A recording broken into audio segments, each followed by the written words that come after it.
before. Qatar Airways, going places together. If there is a war, then I do not think anybody will be safe in our region. I do have a voice that I can use, and how do I use that in a positive way? Many problem is our own creation. This is an emergency. This is an existential crisis. I don't want to just, have my face in the paper or have my name as the patron. I want to do more than that. When big names talk, they talk to the BBC.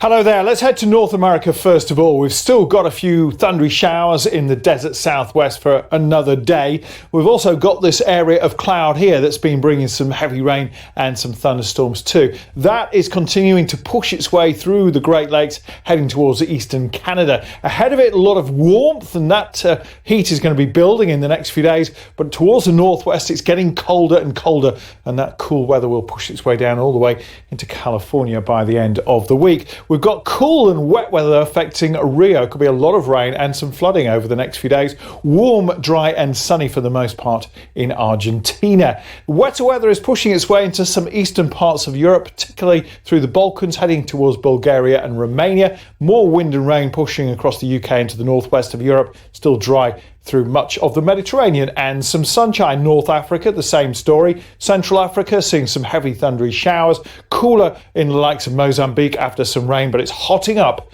across much of South Africa. Now, this is all that's left of the cyclone that hit some southern and eastern parts of Oman. Still a few showers, still some gusty winds, the threat of some dust storms as well. But essentially, it's dry across much of the Middle East, and it's still quite hot in that sunshine too. Still a lot of rain to come across South Asia. The southwesterly monsoon rains are continuing far and wide, heavy and thundery, particularly around more western coastal areas. And over the next few days, we'll start to see some of this rain pushing back northwards into Japan. Still quite hot for northern parts of China. Still got a few showers across Indochina, but it's drier than average here, as it is across many parts of the Philippines. We've got dry weather and the heat returning to Alice Springs. Some heavy showers though for Brisbane. It's going to turn cooler and wetter, I think, for Melbourne and also for Hobart. And we've still got a cold wind bringing some wintry showers on Thursday, though not as windy as it has been of late. We're doing a trail. What is Brexit cast?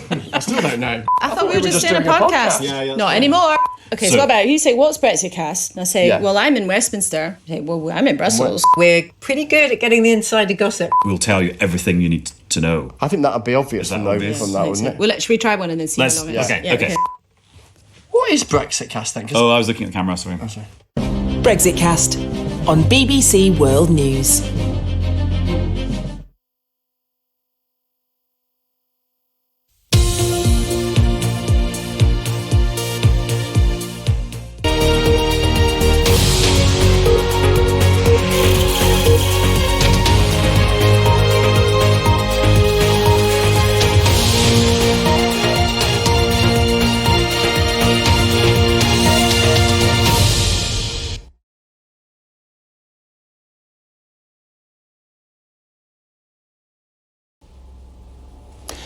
Breaking news. The presidency revealed the dishonorable fact of the president's betrayal of his oath of office, betrayal of our national security. These are the documents released. They confirm that President Trump asked the Ukrainian leader to investigate Joe Biden, the Democratic presidential frontrunner. A furious response from Donald Trump. He's just denied any wrongdoing again, and he's been tweeting about a garbage witch hunt. We'll take you through the key parts of this transcript, and we'll have all the latest reaction live from Washington.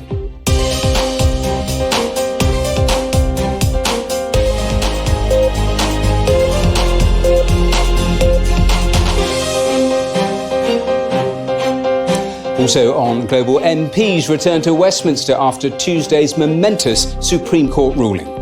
This Prime Minister to talk about morals and morality is a disgrace! Angry scenes in the Commons as the government's main lawyer offers no apology. The government accepts the judgment and accepts that it lost the case. And at all times, the government acted in good faith. I'm Philippa Thomas at Westminster, where Boris Johnson is expected to speak in the next couple of hours. What sort of reception will he get? We'll bring it to you live.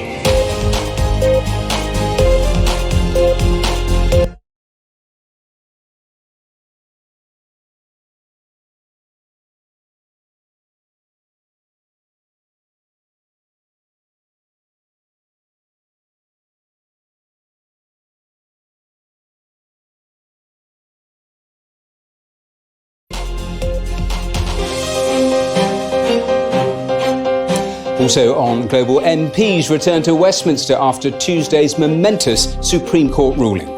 This Prime Minister to talk about morals and morality is a disgrace! Angry scenes in the Commons as the government... And at all times, the government acted in good faith. I'm Philippa Thomas at Westminster, where Boris Johnson is expected to speak in the next couple of hours. What sort of reception... Ukraine. It follows the release by the White House of part of the transcript of a phone call between President Trump and his Ukrainian counterpart that's at the centre of moves by Democrats to impeach him. Well, Mr. Trump is accused of asking the Ukrainian president to dig dirt on his potential rival for the presidency, Joe Biden, and his son. Let me take you through some of the key exchanges in that document that's been made public. President Trump is quoted saying, "The other thing, there's a lot of talk about Biden's son, that Biden stopped the prosecution, and a lot of people want to find out about that. So whatever you can do with the Attorney General, that would be great." Biden went around bragging that he stopped the prosecution, so if you can look into it, it sounds horrible to me. Well, it is worth repeating, this is only part of that conversation that's been released by the White House in the last hour. Let's hear a bit, though, of what President Trump has had to say about all of this in the last few moments. How does this pressure whatsoever, and if you take a look at the Democrats, they went down to see the president of Ukraine, and they asked him for all sorts of things, and don't go with the Republicans and people, some of whom I was dealing with on the gun issue, and they went down, put tremendous pressure on Ukraine. The president himself just came out with a statement saying there was absolutely no pressure put on him, and there wasn't. What I do want to see is I want to see other countries helping Ukraine also, not just us. As usual, the United States helps and nobody else is there. So I want to see other countries help. Just so you understand, it's the single greatest witch hunt in American history, probably the insistence of myself and other people that read it.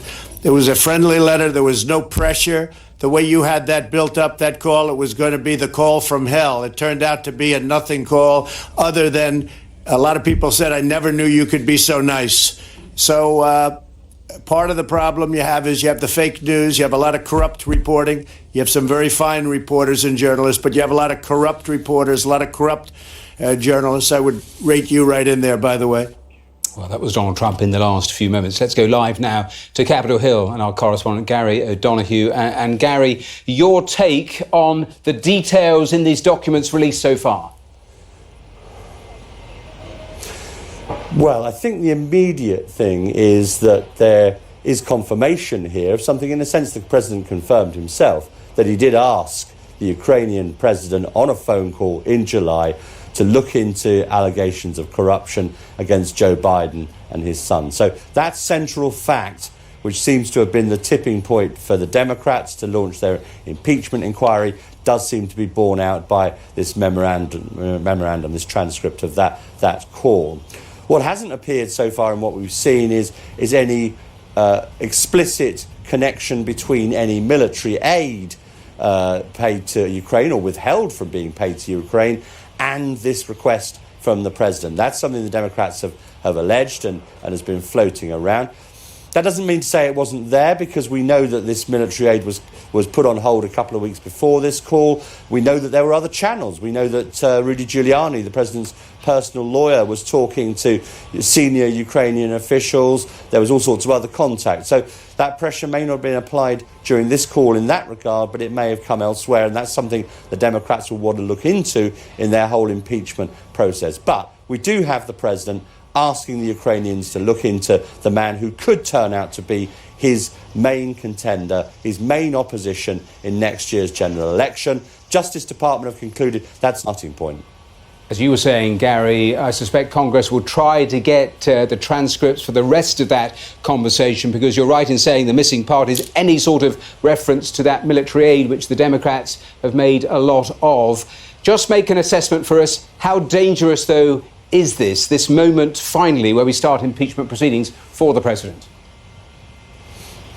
Well, there are a couple of things. I think it's worth focusing on why Nancy Pelosi chose this moment. She said something very, very revealing yesterday. She said this issue is very understandable for the American people. And what she meant by that is this is pretty simple. It's pretty straightforward. There's a phone call. There's an ask of help, an offer to give that help, by the way, by the Ukrainians as well, in regard of President Trump's political opponent. They believe that is a reason to launch the impeachment process. They don't believe, really, that the president will be removed from office through impeachment, because that can't happen in the Senate as it's constituted now. 20 Republicans are not going to switch sides, Matthew. But what they do hope in the 13 months in the run-up to the general election, that this will damage the president, this will damage him with the voters, and a man who's only at 43% in the approval ratings right now will drop even further and help them to remove him from office. He will relish this fight, make no mistake. He loves this kind of opposition. He loves having his back up against the wall in this way. And that is why you're hearing him coming out swinging and talking about the greatest political witch hunt in history. And of course, that's the greatest one since the last one. Gary O'Donoghue, live in Capitol Hill. Thanks very much for now. Well, that impeachment move from the Democrats is high stakes. It is highly significant. Senior figures in the party have grappled for months, as Gary was alluding to, with whether to try to impeach the US president ahead of the 2020 campaign, or whether that might actually backfire. Here's Richard Lister. Calls to impeach the president began within months of his taking office. But until now, Democrats have been wary of getting bogged down in a process which could help Donald Trump galvanise his political base. The tipping point was the revelation of a phone call he made in July after blocking military aid to Ukraine. He's alleged to have asked Ukraine's new leader, Volodymyr Zelensky, to help him politically by reopening an investigation into the business activities there of Hunter Biden. His father, Joe, is a frontrunner to be the Democrats' presidential candidate. The Democrats say Mr. Trump has abused his office. The actions of the Trump presidency revealed the dishonorable fact of the president's betrayal of his oath of office, betrayal of our national security, and betrayal of the integrity of our elections. Therefore, today, I'm announcing the House of Representatives moving forward with an official impeachment inquiry. This was, said the president, nonsense, another witch hunt. When you see the readout of the call, which I assume you'll see at some point, you'll understand. That call was perfect. It couldn't have been nicer, and even the Ukrainian government put out a statement that was a perfect call. There was no pressure put on them whatsoever. To be removed from office, Congress must convict a president of high crimes and misdemeanours. There have been only two previous impeachments, of Andrew Johnson in 1868 and Bill Clinton in 1998, but both kept their jobs after being acquitted in the Senate. President Nixon resigned before impeachment got fully underway. Donald Trump's alleged target is all too aware this is a gamble which could backfire on the Democrats, but he's backing it all the same. I can take the political attacks. They'll come and they'll go, and in time they'll soon be forgotten. But if we allow a president to get away with shredding the United States Constitution, that will last forever. The murky business of Washington politics has just accelerated to a new level of intensity. Richard Lister, BBC News. Well, let's talk now to Taylor Griffin, who joins me. He worked under George W. Bush in the White House and has worked on 3 Republican presidential campaigns as a strategist. So welcome here to the programme. So how dangerous do you think this move from the Democrats is for the president? Well, I think that it's going to be an issue that Trump is going to press on the campaign, this issue of Joe Biden and his connections to Ukraine. So having a issue on the president just gives him more opportunity to talk about it. I honestly think this issue is going to end up in the end being sort of a wash. with partisans on the Democratic side being outraged at Trump, partisans on the Republican side being outraged with Biden. But ultimately, it sort of nets out for both of them. Would you accept, though, there are potential dangers for Donald Trump, perhaps that weren't there with the Russia investigation? Because it's pretty easy to understand what the charge is here, to withhold military aid, to encourage Ukraine to dig up dirt on your political rival. Now, that is pretty easy for the American public to understand, so potentially is that dangerous? Well, it absolutely is. And it's a lot more clear and less nebulous than the Russia issue. You're exactly right. Right now, we know that President Trump withheld money that was approved by Congress to go to Ukraine. We also know that he talked with Ukraine's president about investigating Joe Biden pretty emphatically. And around that same time frame, right before he made that call with Ukraine's vice president, he put a hold on that money. What we don't know is whether there was any sort of explicit quid pro quo or an implied one. And that's a big question that really goes to the heart of this. Look, asking a foreign country to investigate your political rival is not cool to begin with. So I think there are a lot of people that will have problems with that. So you share the analysis that we saw from Mitt Romney a couple of days ago, where he said if the president asked or pressured Ukraine's president to investigate his political rival, either directly or through his personal lawyer, it would be troubling in the extreme. I mean, does that have the potential, as the House explores and gets more detail published, to really become a real problem for Donald Trump? It does. So, but the people's minds are made up about Donald Trump at this point. There's very little movement in what voters politically think about Donald Trump. As far as impeachment goes, impeachment is a political process, not a legal process. The House of Representatives probably has the votes to impeach him. But in order for impeachment to mean anything, it has to be tried in the United States Senate, and 2/3 of senators have to find the president's behavior egregious enough to remove him from office. Now, there are not 2/3 of senators, even if the worst interpretation of this is true, are likely to do that. And that's why impeachments are actually very rare. Only 2 presidents have ever been impeached, as you mentioned, and none of them were ever removed from office, although Nixon resigned. Well, Taylor Griffin, we're going to leave it there, but thank you very much for joining us on the programme and giving us that analysis. Let's continue with getting more reaction. Let's go back to Washington. Let's speak to Jonathan Turley, a constitutional law professor at George Washington University. Welcome here to the programme. Your assessment in terms of the legalities, the constitutional questions that arise after this moment of the Democrats pressing the green light on impeachment.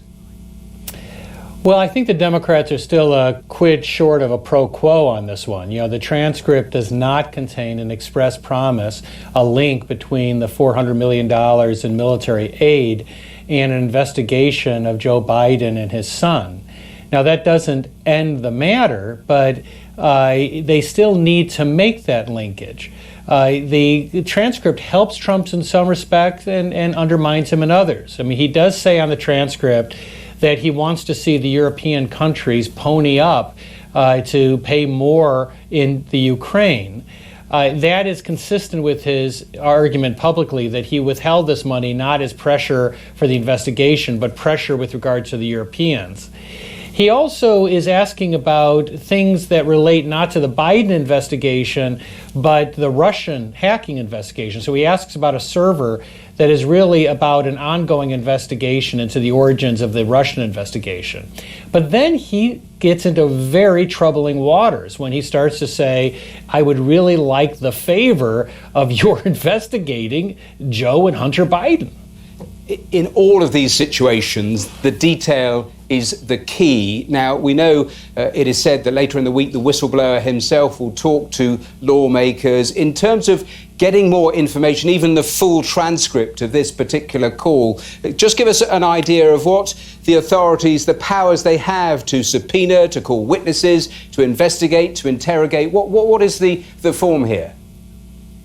Well, many of these conversations are going to be challenged by the White House as privileged. Executive privilege doesn't appear in the Constitution, but it's been recognized by the Supreme Court. But when the Supreme Court recognized executive privilege in Nixon versus the United States, it rejected the privilege argument. It said that when Congress is looking at impeachments or when there's criminal matters, that privilege can be overcome.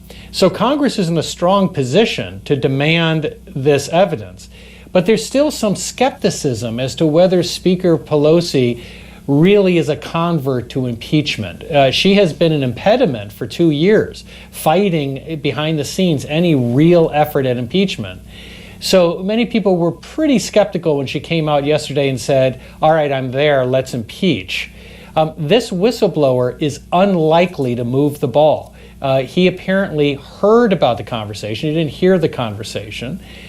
He's not the type of person that can do the coup de grace on impeachment. Now, there are some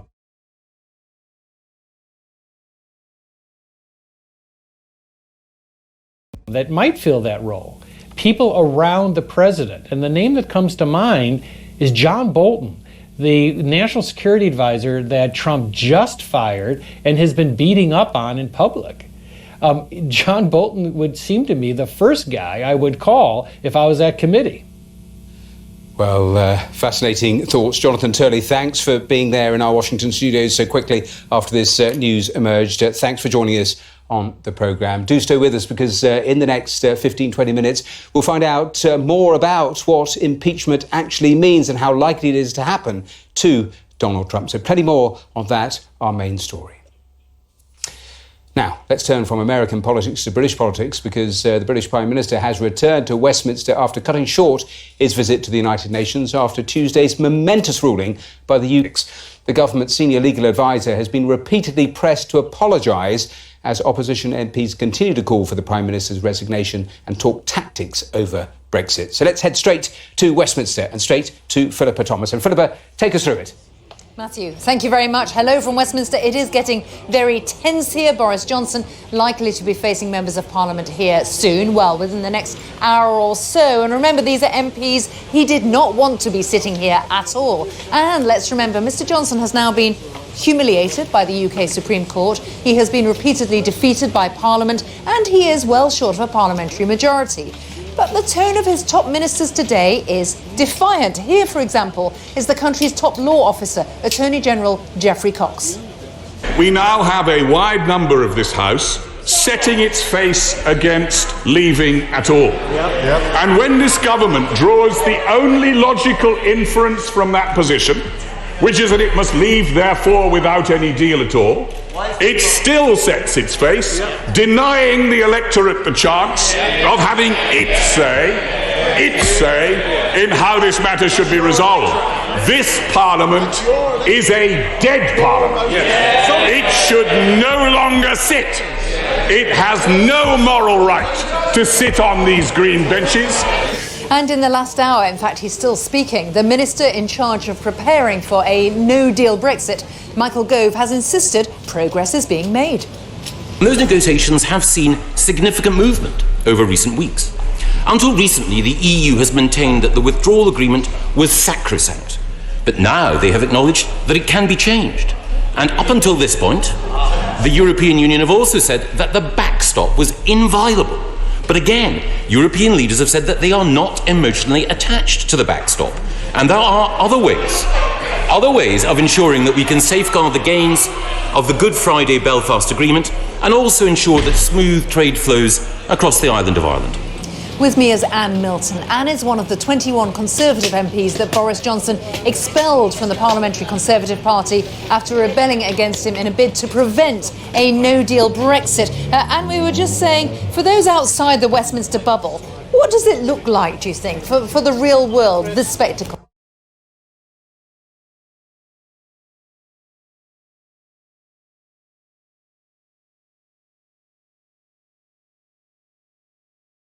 Oh, I think it's incredibly confusing. The cry of everybody's fed up with Brexit is accurate, but they want to have this resolved in a moderate, sensible, measured way.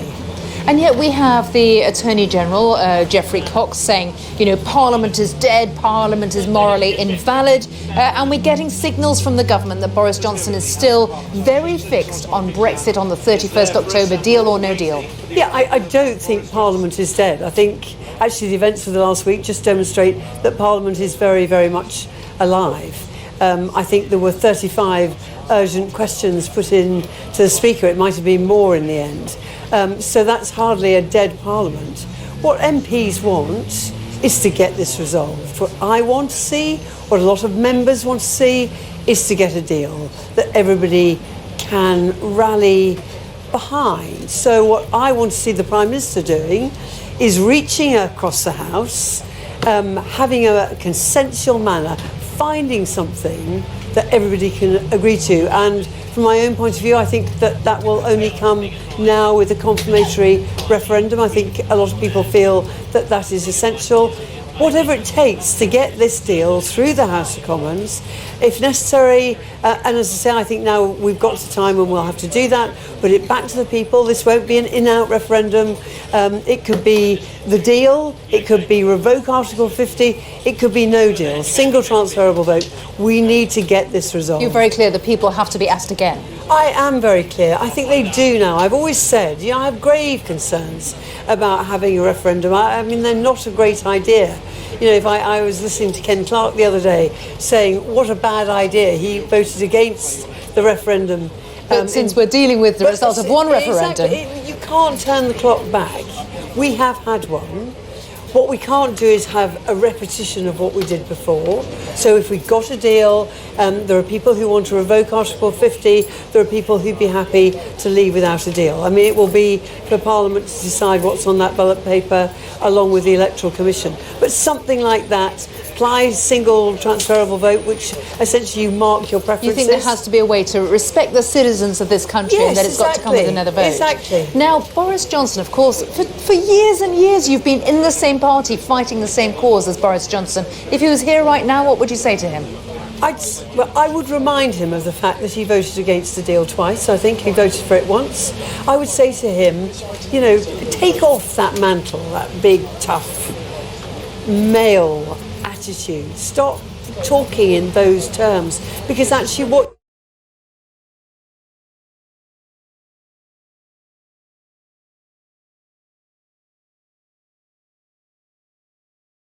you need is for Parliament, the EU first, Parliament to agree a deal. You don't get consensus by adopting that sort of attitude. What do you think is particularly male about his attitude? Well, I do. I'm a mother of 4 children, and I was very, very angry about Perrogation. Supreme Court, listening to Lady Hale yesterday, I could hear the mother in her. I don't know whether she is a mother, but you could hear her being irritated with somebody trying to pull a fun. I went into politics late in life, but actually, yes, be mature, be statesmanlike, reach across the House. I know he could do it. Let's get a deal. Let's get it through the House of Commons. My point of view, I would be very happy with a confirmatory referendum. I think we need that now.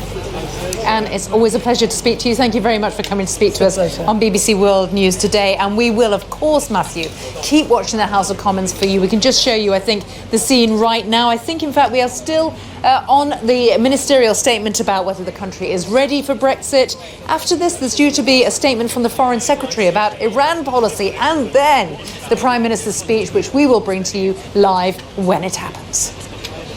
Philippa, thanks very much. And obviously we will return back to Westminster in the next little while to just get a flavour of when the Prime Minister returns for that first time in the chamber.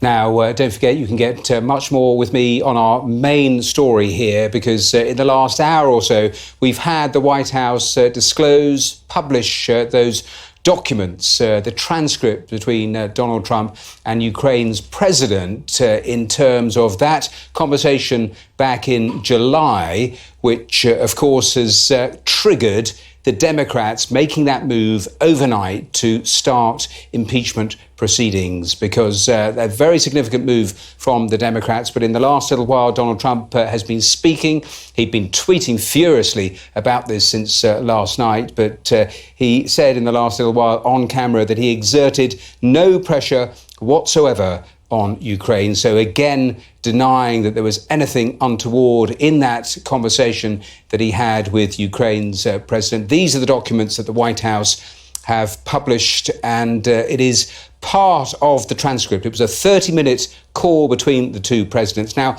the key issue is that Democrats talk about the whistleblower who alerted the authorities, their concern about this, and whether potentially here the president encouraged Ukraine to dig dirt on Joe Biden and his son, and at the same time was talking about withholding a package of military aid that the US was giving to Ukraine. So that is the charge.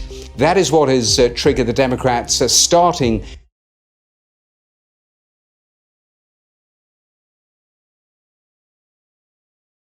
the impeachment process. And as I say, the Democrats rallying, as they make their move, the Republicans rallying round the president. So Lindsey Graham with that tweet in the last few moments. There is plenty more reaction emerging, as you can see, from Washington on this story. We'll get the views of a legal expert on impeachment as well. All of that here in a moment or two, so don't go away.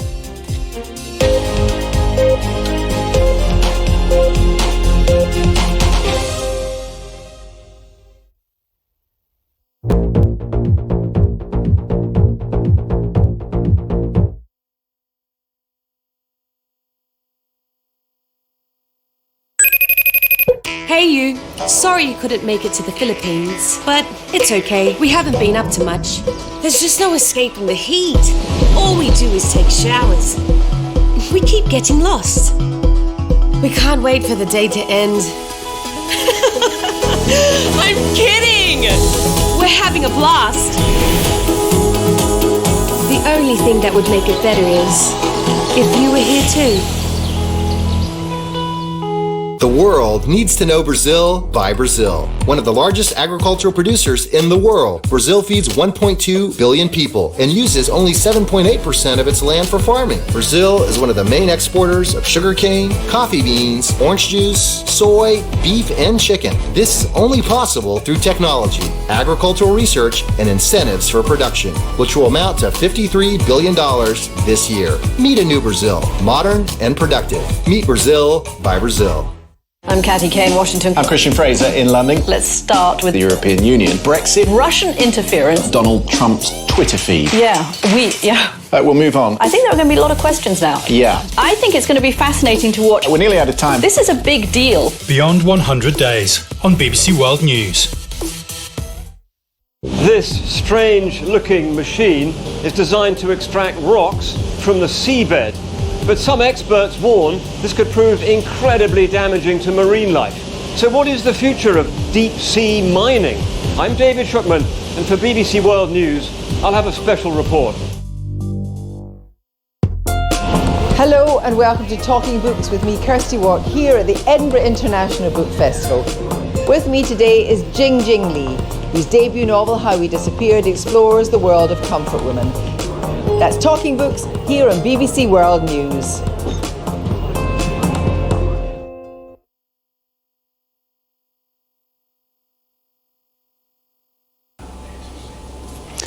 Breaking news this hour, the White House releases transcripts of Donald Trump's phone conversation with the president of Ukraine after Democrats start a formal impeachment inquiry. The actions of the Trump presidency revealed the dishonorable fact of the president's betrayal of his oath of office, betrayal of our national security.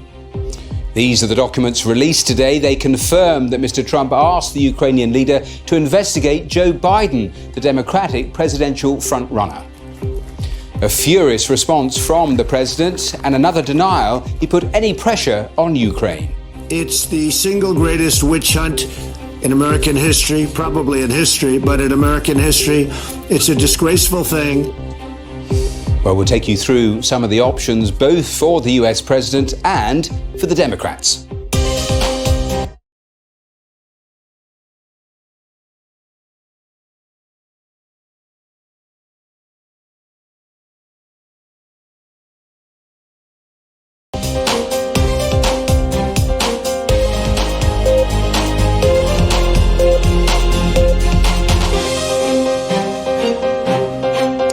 Also on Global, MPs return to Westminster after Tuesday's momentous Supreme Court ruling. This Prime Minister to talk about morals and morality is a disgrace! Angry scenes in the Commons as the government's main lawyer offers no apology. The government accepts the judgment and accepts that it lost the case. And at all times, the government acted in good faith. And the health of our oceans. Sea levels are rising, ice sheets are melting, and species are moving habitat. We'll bring you more details from a devastating new report.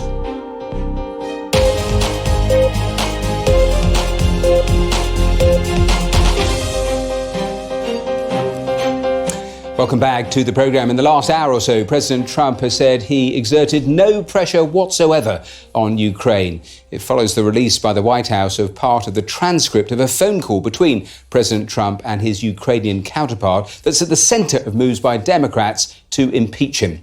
Mr. Trump is accused of asking Ukraine's president to dig dirt on his potential rival for the presidency, Joe Biden, and his son. It's worth going through some of the key exchanges in this document that's been made public, because President Trump is quoted saying, the other thing, there's a lot of talk about Biden's son, that Biden stopped the prosecution, and a lot of people want to find out about that. So whatever you can do with the Attorney General would be great. Biden went around bragging that he stopped the prosecution, so if you can look into it, it sounds horrible to me. Well, it's worth repeating that that is only part of that 30-minute conversation, the transcript that's been released by the White House. So let's get more on all of this. Let's head to Washington and Michelle Fleury watching this story for us. And Michelle, you've been going through all of the transcript that has been released. What has caught your eye? Well, there's a number of things, Matthew, and I've got a copy of the transcript here, and if you turn to the second page, you've got this exchange between Ukraine's leader, Volodymyr Zelensky, basically continuing to thank America for its support, and then going on to say we are almost ready to buy more javelins from the United States for defense purposes. Mr. Trump responds, President Trump, by saying, I would like you to do us a favor. And I think that exchange is something that you would expect the Democrats to probably take a closer look at. The fact that you've got one person in this conversation talking about defense, and in the next breath, the next person speaking asks for a favor. That isn't an explicit quid pro quo, but some will say that that perhaps may be enough. And I think that's sort of what people were looking at from this document. Would you see this idea that America, that Donald Trump was linking the withholding of aid to Ukraine to the request for a favor?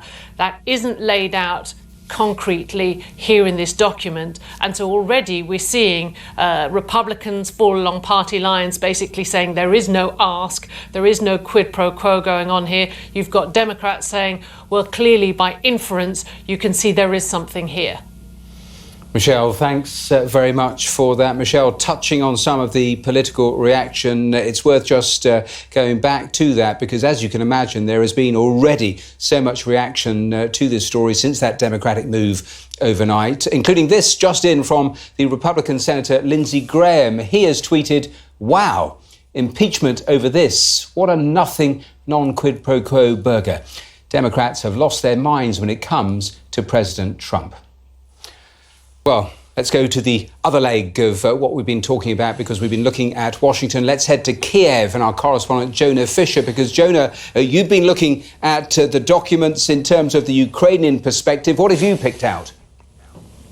Well, it doesn't look great from a Ukrainian perspective. Volodymyr Zelensky built his reputation, was elected on the basis that he was a bit different, a truth teller, someone who was going to shake things up a bit. In fact, this transcript, this glimpse into the way he actually operates, shows him being almost embarrassingly obsequious with Donald Trump, talking about how he stayed in Trump Tower, how Donald Trump has got a better aeroplane with him. And perhaps most surprisingly is the detail that, in fact, Volodymyr Zelensky agreed to start or restart an investigation into the company which Hunter Biden, Joe Biden's son, worked for. We had previously been under the impression that it was the failure of Ukraine to start an investigation that had caused this freeze in US-Ukrainian relations over the summer. In fact, it seems that in that phone call, Mr. Zelensky gave the go-ahead, said he would go ahead with some sort of investigation, and that a phone call would then take place between Rudy Giuliani, Trump's personal lawyer, and Bill Barr, the US Attorney General. We do not then know if that call actually took place as a follow-up. It would be very interesting to know whether after that call ended here in Ukraine, whether Mr. Zelensky's advisors took him to one side and said, perhaps we let this quietly drop. And if that did indeed turn out to be the case, perhaps that was then the reason why relations with the United States took such a dive. All right, Jonah Fisher there in Ukraine. Thanks very much, Jonah, live for us in Kiev. Let's turn back to the impeachment. They like to use the impeach word, impeach Trump. Impeachment under the Constitution is no easy thing. You have to allege high crimes and misdemeanors to impeach a president in the House, and then you've got to prove it in the Senate. The process is meant to be demanding and difficult, and more importantly, rare. The framers wanted to be certain that you didn't have these impulse removals of presidents, an easy process by which partisan votes could occur. This is the most unethical sham. People today say the Democrats and Republicans act like they are trying to kill each other. Back then, they were actually trying to kill each other. Now, the House of Representatives needs only a simple majority. A democratically controlled House could most certainly impeach a president, particularly a Republican one, if they can establish high crimes and misdemeanors. The Senate requires a supermajority, and that is where presidents historically have been saved. Hereby is acquitted of the charges in the said articles. It's unlikely that President Trump could be convicted in a Senate with a majority of Republicans when you need a supermajority. President Clinton stands impeached by the U.S. House of Representatives. We've only had 2 impeached presidents in our history. Both were acquitted. Richard Nixon resigned before he was impeached. In the case of Bill Clinton, it came down to basically a straight party muscle vote. That might reflect the times then and times now. Well, let's talk about just the process a little more with Dr. Lindsay Newman. She's a senior research fellow at the US and Americas program at Chatham House, also a lawyer by training, the person to actually talk to on a story like this. Lindsay, welcome to the program. Let's just pause for a moment and get your assessment of the significance. We have talked about this for months, and Democrats have talked about it for months, potentially in terms of impeachment, the significance of actually arriving at this moment. We're here. The impeachment moment, the momentum in Washington has reached sort of a fever pitch, and so quickly, and on a new topic. But we spent 18 months, 24 months combing through the Russia investigation, culminating in Robert Mueller's report and then his testimony. There was a lull after that. Democrats didn't feel that there was really legs to pursue an impeachment. There didn't seem to be public appetite behind an impeachment, polling suggested. And very quickly, over the last couple of days, this information around the call between Trump and Zelensky, the potential whistleblower report that we've yet to see, has brought Nancy Pelosi across that line where she said she was really trying not to cross, and has said she's going to open, they're ready to open formal impeachment inquiry. And a number of other Democrats who'd hesitated as well because they're fighting tough fights with the Republicans, they've come on board as well. So there has been movement, exactly as you say. Take me through the process. Sure. What actually happens now, and what is the sort of time frame we're talking about? So what's interesting here is there are really 3 steps to an impeachment. The first is investigation. And that's what really the House has been doing informally over the last 18 months, let's even say, but certainly since the Democrats won the House in 2018. And now, with Pelosi's announcement, it's going to be a formal inquiry. So they'll continue to collect this information within the Judiciary Committee. Various committees are already looking at it. And then the next step is to look at that evidence and decide, are we going to bring this to the whole House and vote on it? How much powers do they have in terms of trying to get information?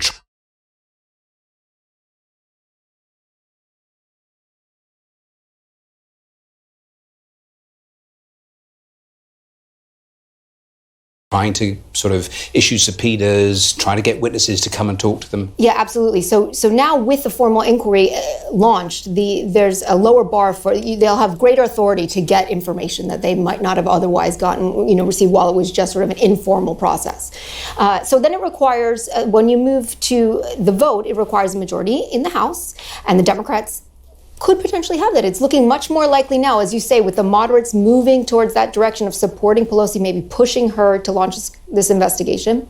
Then it moves to the Senate, where there's a 2/3, then it jumps to that 2/3 standard. The conventional thinking has always been, right throughout the process, hence the hesitation by the Democrats, is that they could win in the House, expect to win, but then they would be blocked in the Senate. Is there anything that makes you move from that conventional thinking? In a process like this, can there be new information that changes the dynamics so much on this, potentially or unlikely? Well, right off the bat, Lindsey Graham's tweet calling it a non-quid pro quo nothing burger doesn't suggest that the Republicans are switching sides yet.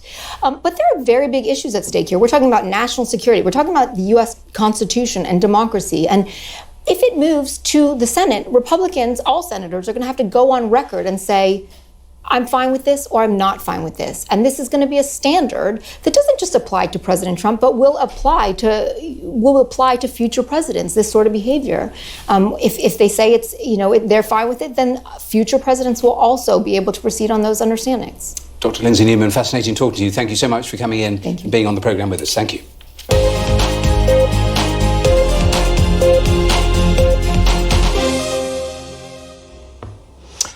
Now, we've been juggling all day on the programme two huge stories. Everything that's going on in Washington, everything that's going on in Westminster. The British Prime Minister, well, he has returned to Westminster after cutting short that trip to the UN after Tuesday's momentous ruling by the UK Supreme Court that it was unlawful to suspend Parliament. MPs are back. It has been incredibly rowdy in the session so far. Boris Johnson soon to be in the Commons. So let's go back to Philippa Thomas, who's there for us. Philippa.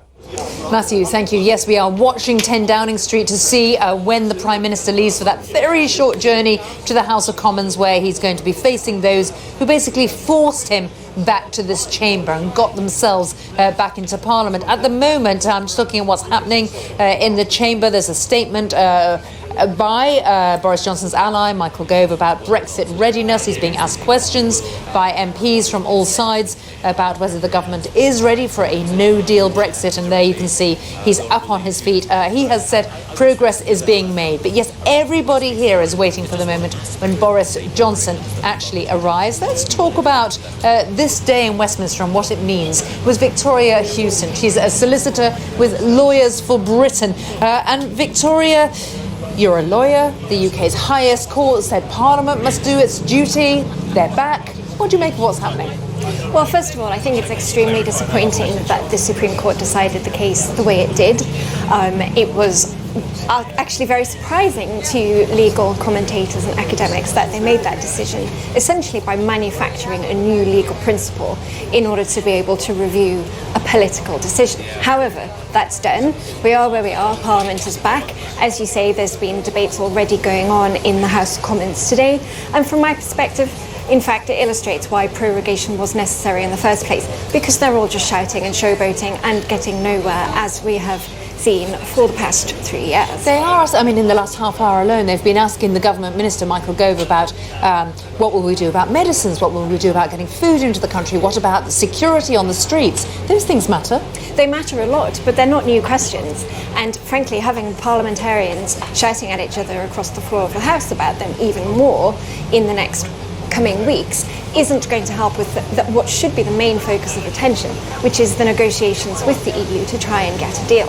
And the situation in Parliament now, and the even weaker position that the Prime Minister finds himself in, isn't going to help incentivise the EU negotiators to show the flexibility that's needed. The Prime Minister is in a very difficult position, isn't he? Because we've also heard from the Irish Prime Minister, Leo Varadkar, and from Donald Tusk of the European Council, look, we want really strong proposals on the table by next Friday.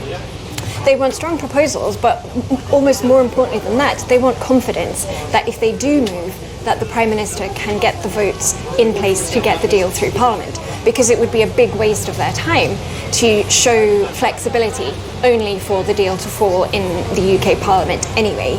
And that really is possibly the main barrier to So if we were getting the talking deal about through. something like a poker game, it's almost as if, in your view, Boris Johnson's been forced to turn his cards around and show them.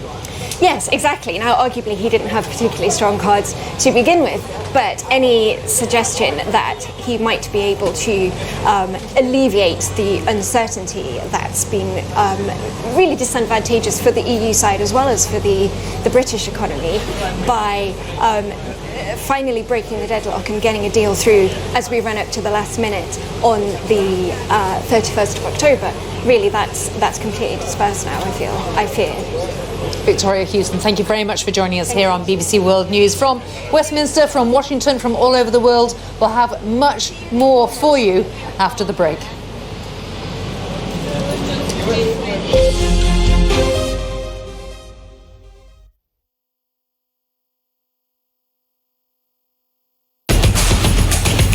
Made on Earth, delivered in association with FedEx. The world's trading routes have evolved over hundreds of years, driven by our desire for goods from distant countries. This is the story of coffee. The world consumes more than 2 billion cups of coffee every day. Native to Ethiopia, coffee only reached Europe in the 17th century. Demand for the drink has grown by 50% since the 1990s. Worldwide, 120 million people now work in the coffee trade. The biggest exporters of raw coffee today are Brazil, Vietnam and Colombia, while the biggest importers are the US, Germany and France. The quality of coffee is tightly linked to the conditions in which it is grown. Climate change is shifting where it's possible to grow coffee. Made on Earth, delivered in association with FedEx.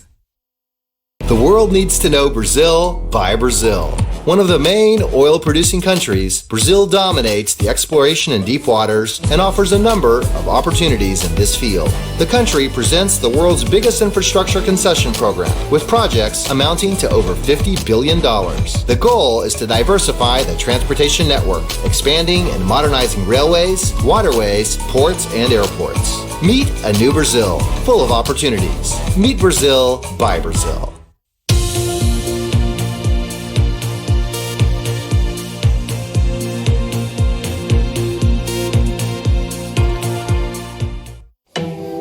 Safa and Marwa are joined at the head.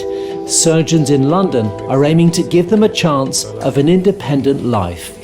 Our World, 2 brains, 1 skull, separating conjoined twins, on BBC World News.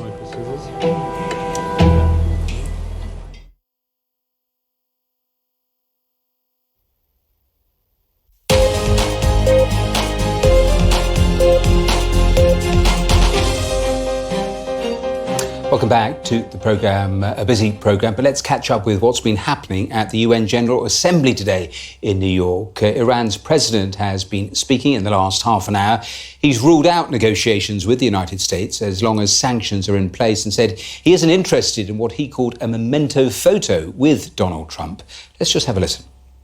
Ladies and gentlemen, the attitude of the incumbent US government towards the nuclear deal or the JCPOA